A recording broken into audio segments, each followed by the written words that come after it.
Presiden terpilih Prabowo Subianto dan Wakil Presiden terpilih Gibran Rakabuming Raka kabarnya sudah menggodok postur kabinet pemerintahannya untuk periode 2024-2029. Seperti yang disebutkan Wakil Ketua Dewan Pembina Partai Gerindra, Hasyim Joyo Hadikusumo beberapa waktu lalu. Di Kabinet Prabowo sekarang ini ada beberapa alumni SMA Taruna Nusantara yang jadi menteri. Saya sudah hitung 2, 3, 4 mungkin. Lulusan SMA Taruna Nusantara bakal jadi menteri di kabinet yang baru ini. Partai Gerindra pun tak menampik kabar yang berembus usai bocoran dari adik Prabowo Subianto tersebut. Sekjen Partai Gerindra Ahmad Muzani mengatakan Prabowo Subianto memang ingin kursi menteri diisi oleh kalangan profesional. Terus di antara tokoh-tokoh juga sudah mulai disebut dan sudah mulai dilakukan penjaringan dan penyaringan, pemilahan dan pemilihan. Tapi itu semua sifatnya masih wacana. Pak Prabowo ingin ini adalah sebuah pemerintahan zakon kabinet, di mana yang duduk adalah orang-orang yang ahli di bidangnya, meskipun yang bersangkutan berasal atau diusulkan dari partai politik. Sementara itu, Ketua Umum Partai Demokrat Agus Harimurti Yudhoyono mengaku siap jika ditempatkan dan ditugaskan pada pemerintahan Prabowo Gibran. Terlebih, AHY memang merupakan alumnus SMA Taruna Nusantara 1997 silam. Saya benar-benar menghormati, Demokrat benar-benar menghormati hak prerogatif dari Bapak Presiden terpilih Pak Prabowo Subianto, yang tentunya sampai dengan saat ini saya tahu beliau masih sangat serius untuk menyusun langkah-langkah strategis ke depan, termasuk penyusunan kabinet. Dan Demokrat ingin menjadi bagian dari itu semua. Oleh karena itu saya siap ditempatkan dan ditugaskan dimanapun. Saya tidak mau berandai-andai, kita tunggu saja apakah. Sebelumnya, Presiden terpilih yang juga Ketua Umum Partai Gerindra Prabowo Subianto juga sempat membocorkan siapa saja yang akan mengisi kabinet pemerintahannya. Saat Rapimnas Partai Gerindra, Prabowo meminta izin Jokowi agar sebagian di antara menteri kabinet kembali bertugas. Pak, maaf Pak, karena Bapak pilih orang-orang hebat, mungkin sebagian dari mereka di kabinet saya Pak nanti ini. Seperti kata AHY, kita tunggu saja, jangan berandai-andai. Karena kepastian postur Menteri Kabinet Prabowo Gibran akan diketahui usai pelantikan pada 20 Oktober 2024. Tim Liputan, Kompas TV.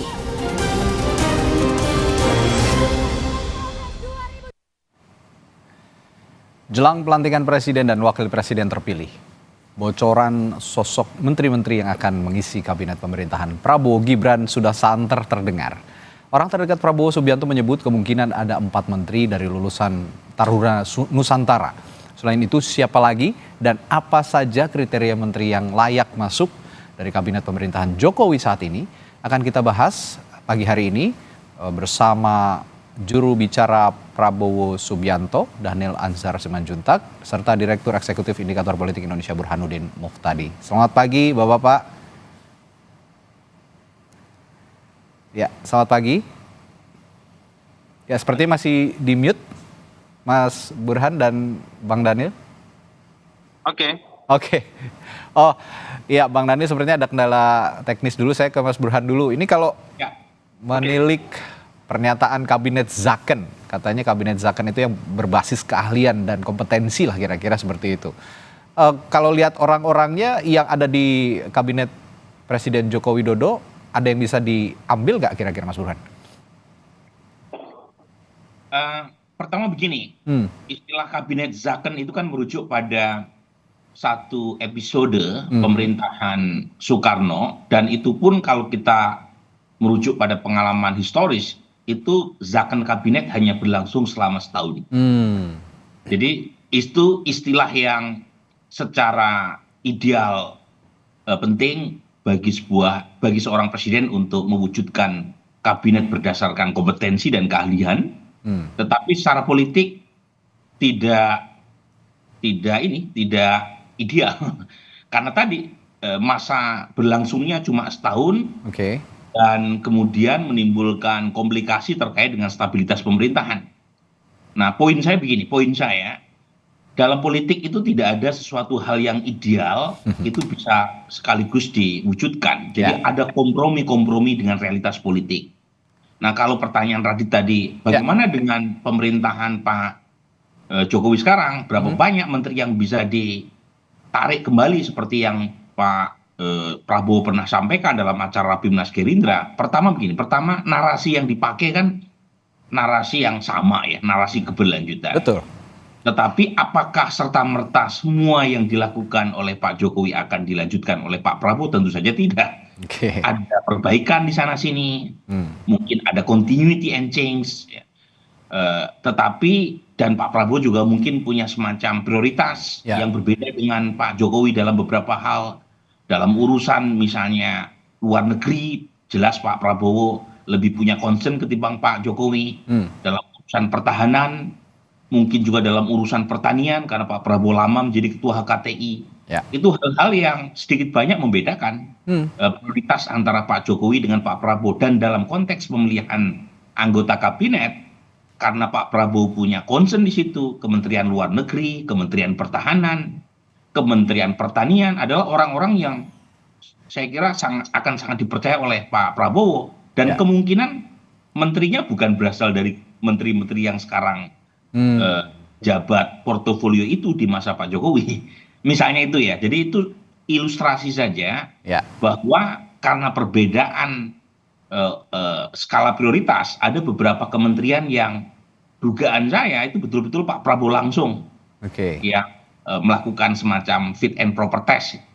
Sementara untuk menteri-menteri dari partai, karena sebagian besar pendukung partai Pak Jokowi dengan Pak Prabowo sama, kemungkinan besar ya orang-orangnya bisa sama. Misal Partai Demokrat, Mas AHY sudah masuk ke pemerintahan Pak Jokowi 2023 ya, dan sekarang menjadi menteri ATR, kepala BPN. Kemungkinan kalau Demokrat masuk, nama yang disodorkan salah satunya adalah Mas AHY. Dia alumni Taruna Nusantara juga gitu. Kemudian misalnya menteri dari PAN, ya, kalau misalnya PAN masuk dan kemungkinan besar jelas masuk, nama yang akan dipilih ya salah satunya adalah Ketua Umum PAN, Zulkifli Hasan. Dan kebetulan kalau berasal dari partai politik dan dua-duanya punya kontribusi buat Pak Prabowo maupun Pak Jokowi dalam soal governability maupun pemenangan, nama-nama menteri yang disodorkan kurang lebih mirip ya dengan apa yang sekarang Pak Jokowi punya dari jajaran kementerian yang berasal dari partai politik. Yang dari kalangan profesional, jelas itu dugaan saya ya Pak Prabowo langsung yang kalau menteri dari partai politik kan tawaran datang dari partai, belum ada yang memutuskan Pak Prabowo. Dan kalau menteri-menterinya berasal dari skuad partai politik pendukung Pak Jokowi, dan kebetulan juga sama menjadi inti dari pendukung Pak Prabowo, orang-orangnya kemungkinan besar sama. Gitu. Bung Daniel, kalau melihat misi Pak Prabowo pada saat kampanye itu kan mengusung misi keberlanjutan begitu ya, yang juga selalu membawa nama Pak Jokowi dengan misi keberlanjutannya. Tapi kalau saya lihat tadi juga Mas Burhan sudah menekankan meskipun misi keberlanjutan itu diusung, tapi sepertinya ada upaya yang berbeda untuk menerapkan kabinetnya nanti untuk Pak Prabowo ini. Apakah juga nanti pada saat penetapan kabinet, meskipun dikatakan tadi ada zakon kabinet, ada lulusan Taruna Nusantara, artinya Pak Prabowo ini nggak mau plek-ketiplek gitu ya, nerima apapun yang atau dilanjutkan dari pemerintahan sebelumnya begitu, Bung Daniel? Iya, kalimat yang sering digunakan Pak Prabowo itu kan sebenarnya bukan hanya keberlanjutan, tapi ada keberlanjutan, perbaikan, dan penyempurnaan. Jadi Pak Prabowo seringkali menggunakan tiga istilah ini. Keberlanjutan itu sebagai bagian dari upaya Pak Prabowo melakukan istilah saya itu akumulatif advantage. Artinya kebaikan-kebaikan, kemajuan-kemajuan yang sudah dilakukan oleh Pak Jokowi sebagai presiden sebelumnya, kemajuan yang sudah dilakukan oleh Pak SBY, Bu Megawati, bahkan presiden-presiden sebelumnya itu diakumulasikan sebagai bagian dari kemajuan yang harus lanjutkan. Nah, kemudian diperbaiki apabila ada yang belum sempurna, baru kemudian disempurnakan. Nah, itu yang dimaksud oleh Pak Prabowo sebagai keberlanjutan, perbaikan dan penyempurnaan.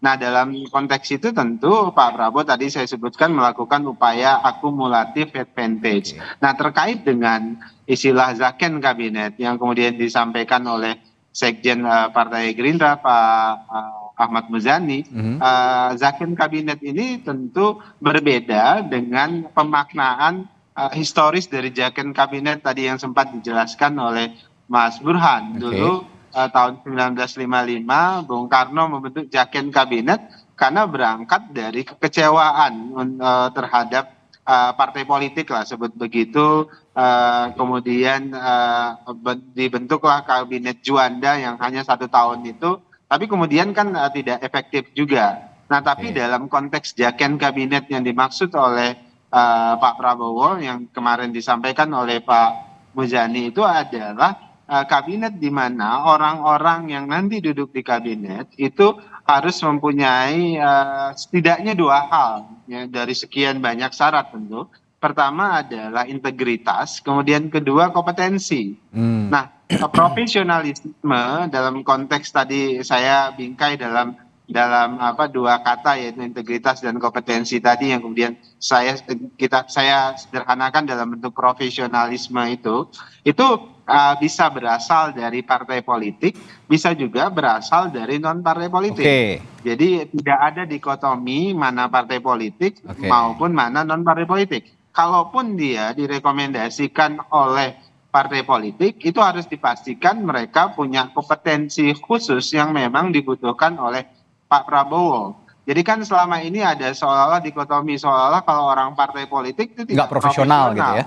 Di partai politik itu banyak sekali para ahli keuangan, ahli hukum dan sebagainya, ahli pendidikan. Jadi orang-orang yang di partai politik juga tidak kalah keren dan tidak kalah profesionalnya. Mereka punya kompetensi yang macam-macam yang kemudian mereka memutuskan untuk masuk partai politik. Nah, jadi Pak Prabowo tidak dalam posisi memaknai zaken kabinet artinya non partai. Tapi memaknai zaken kabinet itu sebagai upaya menghadirkan anggota kabinet yang memang punya profesionalisme tinggi, yang punya kompetensi tinggi dan integritas yang tinggi. Nggak apa-apa dari partai politik, tapi the right man on the right place. Keahliannya sesuai dengan kementerian yang akan diisi, kira-kira begitu, atau lembaga yang akan diisi. Tapi begini Mas Burhan, kalau gitu the right man on the right place harus bersedia juga dikuliti oleh kita begitu ya, menteri-menteri dari partai politik yang punya background sesuai dengan kementeriannya ini. Bukan begitu Mas Burhan? Oh iya, tentu saja ya. Tetapi sebelum ke situ, saya kira kita tidak hanya melihat siapa orangnya yang akan mengisi pos kabinet, tetapi struktur kabinetnya seperti apa, postur kabinetnya seperti apa. Nah, ini krusial nih karena sebelumnya kan sudah muncul beberapa isu terkait dengan pembengkakan pos kementerian pada masa Pak Prabowo dan Mas Gibran dilantik sebagai presiden dan wakil presiden mendatang. Dan itu terkait dengan revisi Undang-Undang Kementerian Negara yang awalnya mematok batas maksimum kementerian sebanyak 34, kemudian dimungkinkan lebih dari 34 ya, sesuai dengan kebutuhan. Nah, kata-kata sesuai dengan kebutuhan ini kan memberi semacam spekulasi bahwa pos kementerian zaman Pak Prabowo nanti akan lebih besar ketimbang yang selama ini kita saksikan pada zaman Pak SB maupun zaman Pak Jokowi. Nah, kalau kemudian seperti itu tafsirannya, pertanyaan yang muncul kemudian adalah berapa banyak pos kementerian. Nah, yang kedua, wakil menteri. Wakil menteri ini seringkali kan diilustrasikan sebagai satu pos pejabat yang dimasukkan untuk satu memberi semacam tambahan energi buat pos kementerian yang dikelola oleh satu menteri, atau pos kementerian yang terlalu besar dan karenanya membutuhkan pos wakil menteri. Tetapi jangan lupa, wakil menteri juga kadangkala dianggap sebagai bagian dari power sharing. Terutama untuk menteri-menteri yang berasal dari partai politik non-PT. Oke. Kalau kita mengacu pada pengalaman Pak Jokowi sekarang kan misalnya Raja Juli Antoni dari PSI diberikan pos wakil menteri BPR, BPN, dan ATR. Kemudian yang lain juga demikian. Misalnya dari Sekjen Partai Bulan Bintang juga diberikan pos kementerian sebagai wakil menteri. Nah, pertanyaan berikutnya, apakah model seperti itu juga akan berlanjut untuk zaman Pak Prabowo nanti? Dan yang terakhir ini yang penting saya kira, apa implikasinya? Kalau pos kementerian plus wakil menteri terlalu banyak. Karena tendensi itu dimungkinkan karena Pak Prabowo ingin merangkul seluruh kekuatan kan ke dalam pemerintahan. Implikasinya Mas Radit, itu checks and balance tentu akan menjadi pertaruhannya. Yang kedua, power sharing kalau terlalu besar itu juga akan menimbulkan komplikasi terkait dengan anggaran dan koordinasi. Apalagi kalau menteri yang berasal dari partai politik, karena mereka punya kepentingan yang kadangkala sama dengan kepentingan Pak Prabowo, tetapi ada juga kepentingan yang tersembunyi yang berkaitan dengan agenda dari masing-masing partai. Jadi hal-hal semacam ini saya kira perlu diperjelas karena kita belum tahu nih pos kementerian nanti ada berapa banyak dan berapa besar ya yang dialokasikan untuk power sharing. Ini yang saya coba tanya ke Bung Daniel, pos kementeriannya bagaimana kira-kira? Kalau memang diubah, kalau sekarang 34, kabarnya nanti akan 44. Ini tadi kalau terlalu banyak, terlalu gemuk gitu, kalau kata Mas Burhan tadi ada problem soal checks and balances, ada juga problem soal power sharing gitu ya, checks and balances yang minim dan power sharing terkait dengan anggaran. Bagaimana mendudukan masalah ini, Bung Daniel? Ya, pertama memang proses awal Pak Prabowo membentuk kabinet itu berangkat dari melakukan verifikasi terhadap program-program yang sudah menjadi visi misi dan janji kampanye Pak Prabowo. Jadi menderifikasi program-program itulah yang kemudian nanti diinstitusionalisasikan dalam bentuk kementerian-kementerian yang ada. Apabila kemudian program itu tidak bisa di-cover oleh satu kementerian yang sudah existing pada saat ini, maka bisa jadi dibentuk lembaga atau badan baru. Atau bisa juga penggabungan lembaga atau badan baru. Misalnya kan yang diakomodir oleh pemerintahan Pak Jokowi pada saat ini itu adalah Badan Gizi Nasional yang dikepalai oleh Pak Dadan hari ini. Nah, itu adalah bentuk dari verifikasi dari program makan siang bergizi yang di-endorse dan didorong oleh Pak Prabowo. Nah, dari verifikasi itulah tentu perspektifnya apakah ini nanti efisien, apakah ini efektif. Nah, itu kajiannya berangkat dari hal-hal tersebut.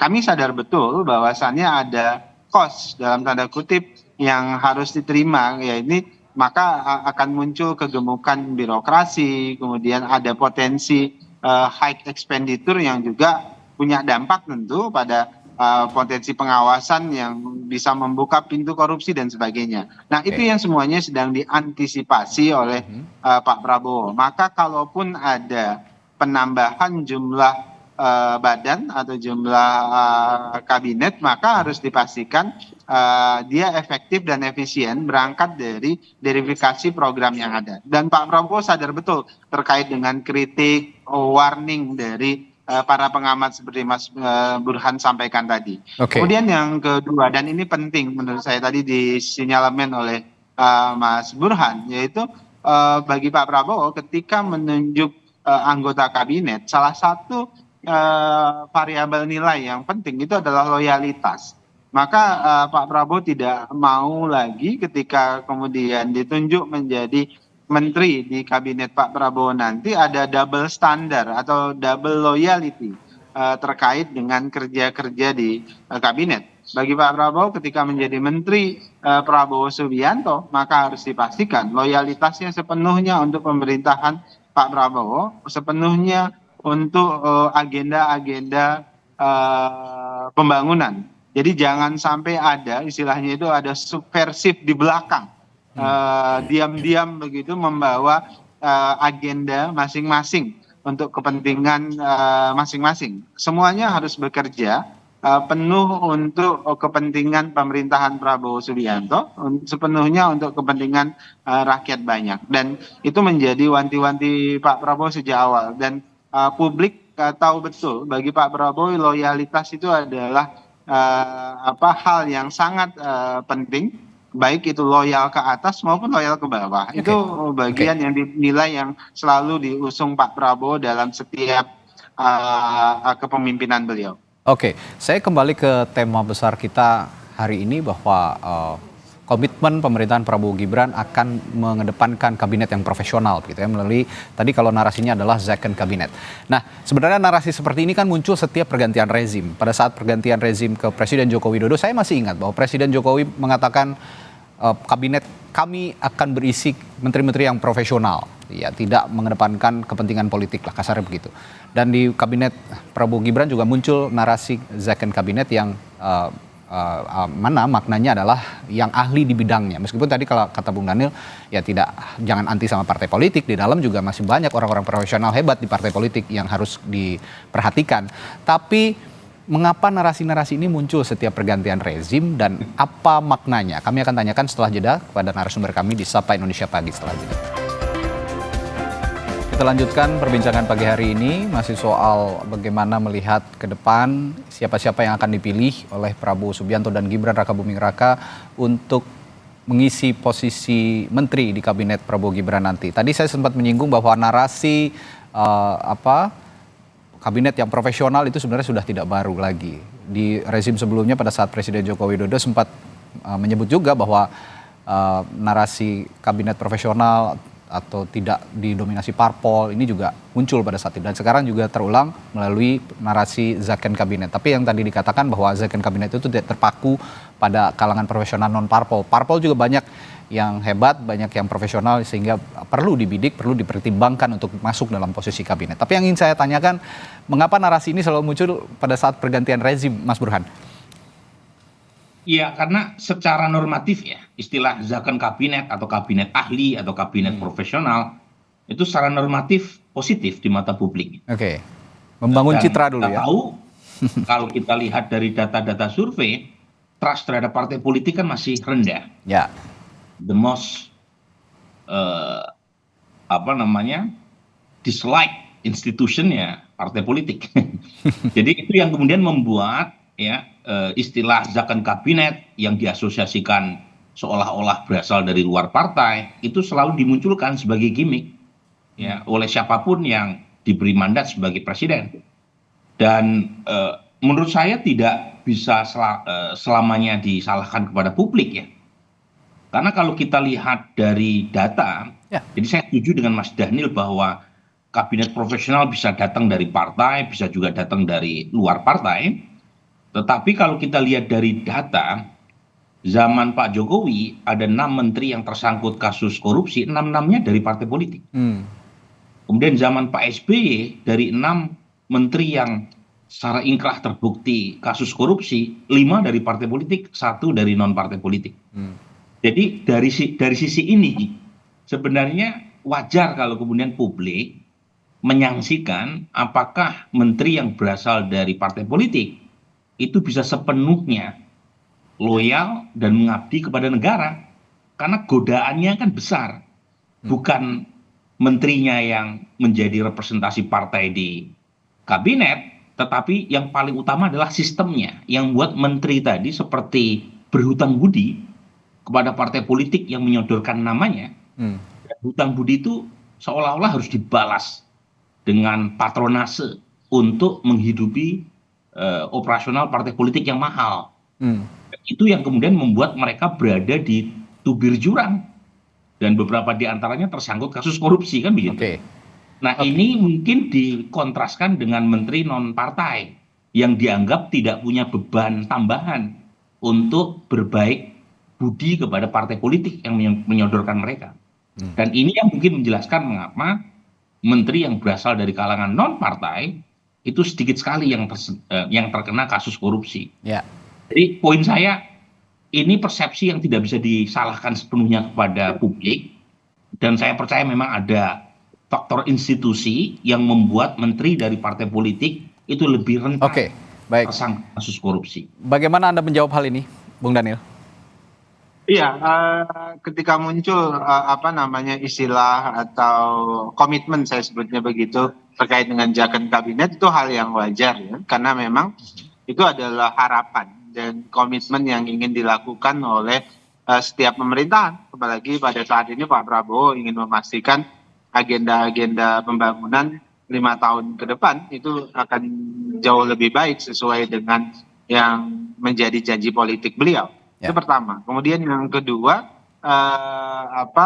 pendapat dan persepsi yang disampaikan oleh Mas Burhan tadi, kita sadari betul itu menjadi PR besar bagi anggota kabinet nanti yang akan ditunjuk oleh Pak Prabowo. Itulah kenapa Pak Prabowo memberikan wanti-wanti warning bahwasannya tidak boleh ada double loyalty atau istilahnya standar ganda terkait dengan kerja-kerja di pemerintahan, kerja-kerja di kabinet. Bahkan beberapa pihak menyebut istilahnya jangan sampai ada subversif di belakang presiden. Dalam konteksnya loyalitas tidak sepenuhnya dengan presiden atau dengan pemerintahan yang dipimpin oleh Presiden Pak Prabowo nanti, tapi ada loyalitas lain, ya misalnya ke ketua umum partai dan sebagainya. Nah, ketika masuk kabinet harus dipastikan semuanya bekerja untuk kepentingan pemerintahan Pak Prabowo, untuk kepentingan rakyat.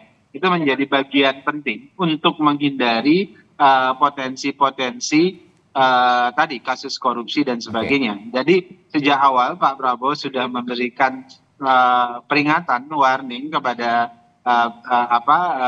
anggota kabinet yang akan masuk di kabinet beliau. Itulah kenapa dua syarat ini, dua kriteria ini sering diulang, yaitu integritas dan kompetensi. Dan hampir di beberapa pidato-pidato belakangan Pak Prabowo selalu menyampaikan pentingnya perlawanan terhadap korupsi, kemudian belakangan juga Pak Prabowo menyebut perlawanan terhadap narkoba dan sebagainya. Oke, lalu bagaimana seorang Prabowo Subianto memastikan loyalitas itu tadi? Karena ditekankan berkali-kali oleh Bung Daniel, yang penting adalah loyalitas kepada bangsa dan negara, termasuk kepada Pak Prabowo Subianto untuk sama-sama membangun bangsa. Bagaimana Pak Prabowo memastikan loyalitas kepada kader-kader partai itu yang juga nanti akan masuk dalam kabinet? Nah, itu dia proses seleksi yang sedang dilakukan oleh Pak Prabowo. Track record seseorang itu akan terlihat apakah dia punya komitmen untuk tetap loyal kepada kepada satu orang atau dua orang dan sebagainya. Itu bisa dinilai dari track record-nya selama ini. Bagi mereka-mereka yang sudah kenal baik dengan Pak Prabowo dan bekerja sama dengan Pak Prabowo tentu paham betul bahwasannya nilai loyalitas, saya menggunakan istilah loyal ke atas dan loyal ke bawah, itu selalu menjadi salah satu nilai yang diusung Pak Prabowo. Maka ketika sudah bekerja bersama dengan Pak Prabowo, membantu Pak Prabowo, konsekuensinya loyalitas itu menjadi bagian yang paling penting. Istilah kami di lingkaran Pak Prabowo atau di Partai Gerindra, loyalitas itu poin pertama. Kalau loyalitas itu 0, maka dia menjadi pengali. Jadi Anda mau sepintar, secerdas, sehebat apapun, kalau kemudian loyalitasnya 0, maka dia akan jadi pengali dan artinya semuanya jadi 0. Oke, kalau begitu saya tambahkan memastikannya dengan faktor ketegasan pemimpin juga. Seorang Prabowo Subianto saya yakin akan tegas. Jika memang tidak loyal, ya silakan out, begitu kira-kira ya, Bung Daniel? Oh iya, Pak Prabowo akan selalu bilang begitu. Anda tidak ingin bekerja bersama saya, komitmennya sesuai dengan visi misi saya, Anda silakan out. Itu yang selalu disampaikan oleh Pak Prabowo. Dan Pak Prabowo terkait dengan itu tidak ada kompromi. Anda tidak patuh, Anda disobey begitu, maka Anda silakan out dari tim kerja saya. Oke. Nah, ada satu faktor lagi yang harus diperhatikan selain partai politik kalau di kabinet Presiden Jokowi sebelumnya. Ada fenomena keterlibatan relawan di sana yang juga menjadi unsur pengali tadi, unsur pengali untuk mengisi posisi-posisi politis yang ada di negara ini. Nah, Mas Burhan, kalau melihat, saya ke Mas Burhan dulu sebelum ke Bung Nali. Kalau saya melihat fenomena relawan atau unsur-unsur yang berada di dukungan Prabowo Gibran pada saat Pilpres nanti, apakah nanti juga akan tampak di kabinet Prabowo Gibran? Sebelum jawab itu ya, Raditya, saya ingin melihat secara umum dulu ya, garis besarnya. Pertama dari sisi positifnya, Pak Prabowo punya waktu yang cukup. Pilih bulan Februari, dilantik bulan Oktober. Jadi waktu yang sangat cukup untuk melakukan proses fitting. Dan banyak hal yang harus dikalkulasi, termasuk urusan power sharing, termasuk urusan meritokrasi, dan lain sebagainya. Yang kedua, yang saya kira juga sisi positif Pak Prabowo adalah ini proses transisi paling smooth sepanjang kita punya pengalaman pergantian presiden. Banding sebelumnya, itu antara presiden yang digantikan dengan presiden yang menggantikan biasanya tidak se-smooth sekarang. Coba lihat ke belakang ya, 2014, Pak Jokowi dengan Pak SBY, apalagi zaman Pak SBY dengan Ibu Mega, kemudian antara Gus Dur dengan Ibu Mega, antara Pak Soeharto dengan Pak Habibie, itu tidak smooth. Sekarang paling smooth karena narasinya sama. Dan Pak Jokowi banyak sekali melakukan proses akomodasi, termasuk ya semua program yang akan dieksekusi oleh Pak Prabowo itu RPJMN-nya, kemudian macam-macamnya dipersiapkan dari sekarang. Artinya ada sisi positif yang memungkinkan Pak Prabowo langsung flying start. Itu sisi positifnya. Tetapi saat yang sama tantangan juga sangat tidak mudah ya. Jadi ini udah 4 bulan berturut-turut kita mengalami deflasi, daya beli masyarakat turun, ada indikasi pertumbuhan ekonomi menurun di saat global ekonomi sedang slow down. Tahun depan itu jatuh tempo utang kita tuh 800 triliun dan otomatis akan memangkas pengeluaran pemerintah untuk kepentingan masyarakat. Termasuk jangan lupa nih, kita punya beban fiskal yang besar. Karena ada program baru Pak Prabowo terkait dengan makan bergizi, gratis, kemudian mungkin penguatan berkaitan dengan sektor pertahanan dan seterusnya. Jadi sesuatu yang tidak mudah terkait dengan ekonomi dunia yang merosot, dan kalau ekonomi merosot, pajak otomatis turun.